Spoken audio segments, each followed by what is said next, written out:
শনিবারের ঝড়ে ক্ষতিগ্রস্ত মাথাভাঙা পাঠশালা গোপালপুর গ্রামের বেশ কিছু বাড়ি ভেঙে পড়েছে বিদ্যুতের খুঁটি, পাশাপাশি একটি বিদ্যালয়ের ঘরের উপর গাছ ভেঙে পড়ায় ক্ষতিগ্রস্ত হয়েছে বিদ্যালয়ের একটি ঘর। স্থানীয় সূত্রে জানা গেছে, শনিবার সকাল নাগাদ আচমকা ঝোড়ো হওয়ায় এলাকার বেশ কিছু বাড়ি ক্ষতিগ্রস্ত হয়েছে। বাড়ির পাশে থাকা গাছ ঘরের উপর ভেঙে পড়েছে, ভেঙে গিয়েছে ঘরে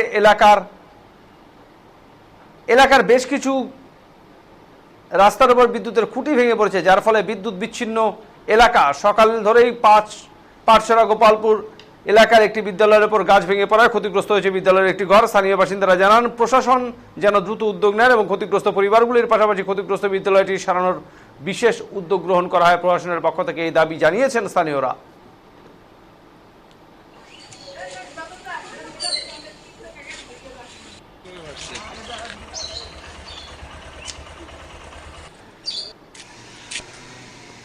গতকাল ঝড়ে প্রচুর হাওয়া হওয়ার পর ঘরটা একটু ড্যামেজ ছিল, গোটা গাছটা ভেঙে পড়ছে।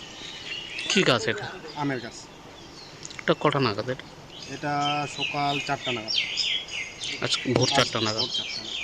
কি কি ক্ষয়ক্ষতি হয়েছে? ঘরটা পুরো টিনগুলো ড্যামেজ হয়ে গেছে, কাঠগুলো ভেঙে পড়ছে, পুরো ঘরটাই ড্যামেজ রয়েছে।